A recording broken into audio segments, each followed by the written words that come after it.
Hey Run Junkies, it's been almost a year since I switched into my Saucony Guide running shoes, and I have kept diligent records about how many miles I've been putting on them. Well, it's time to retire this first pair of Guide 9s, and I want to talk to you about what we can do with our shoes when we're finished running in them. Back when I tried these shoes on for the first time, Darren over at Roadrunner Sports gave me the industry standard for running in a pair of shoes, and it's about 300 to 500 miles. If you run in a pair of shoes until you feel pain, that might be just a bit too long. And if you're running in them to complete destruction, like your toes are pointing out through the upper or you have holes in the bottoms, it is way too long. Most fitness apps nowadays have ways to track the mileage that you are putting on your shoes. You enter the information about the shoe, the brand, the style, the color, and the date you bought them. And every time you enter a run into the app, you just add the shoes used into that workout. You can check on the progress of your shoes as you go.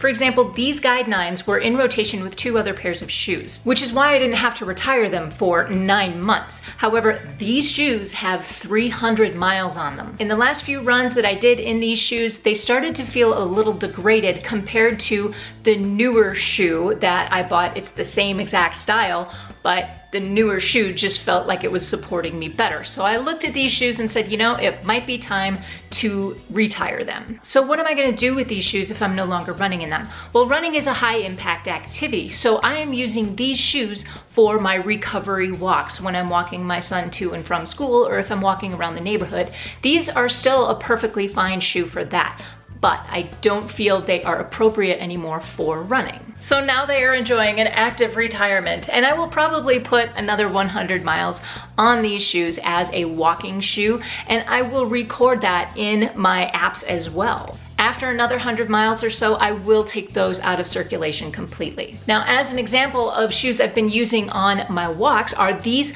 Brooks Adrenaline shoes. I switched from these shoes into my Sauconys, and these have quite a bit of wear on them, and to the point where I probably shouldn't have been wearing them, but now that I have a new pair of walking shoes, these I can retire and put completely out to pasture. And I want you to notice something. If you look at the bottom of the shoe, it's very flat. Like a lot of the tread has worn away, and I have a tendency to wear the back of the heels.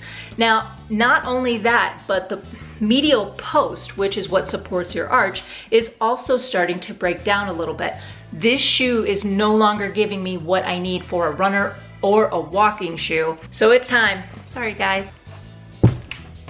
So here is my pile of retired shoes. Now, except for obvious signs of use, most of these shoes are still in good shape. They are still wearable. So what am I gonna do with these? I think the best thing we can do is donate our shoes to a charity. For example, Soles for Souls. This charity takes unwanted shoes to developing countries or gives them to relief efforts. And they take all kinds of shoes, from your running shoes to your kids' shoes that are perfectly fine or completely broken down, but they've grown out of them, to the out-of-style slingbacks that are just cluttering up your closet. Now, maybe you have a special bond with your shoes and you incorporate them into some kind of display with the medals and bibs that you've earned. That's fantastic. That's perfectly fine. But if you're just throwing your shoes away or getting rid of them somehow, take them to a charity or some kind of donation effort. Now, there's something I want to be very clear about.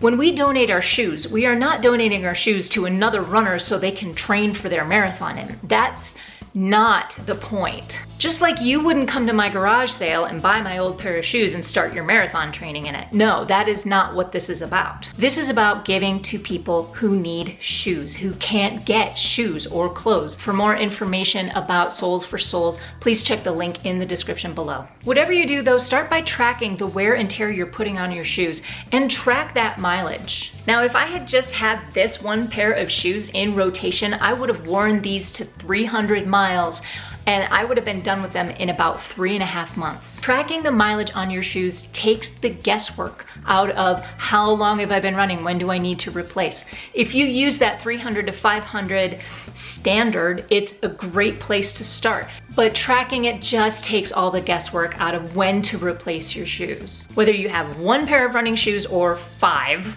I mean, I'm in the middle usually with about 3 pairs of shoes in rotation. When you hit that 300 mile mark, start paying attention to how your runs feel. Your shoes might be fine for another 100 to 200 miles, but that's when we need to start paying closer attention to what our shoes are giving back to us as runners. But that is it about what to do when you have to retire your running shoes. My question for you today is this: what do you do with your shoes when they are no longer runnable, and how long do your shoes typically last? If you have any suggestions for other nonprofits that take shoes like running shoes, please leave them in the comment section down below. And as always, give me that thumbs up if you like this video. Thank you so much for watching. Go find your awesome. Until next time, happy running.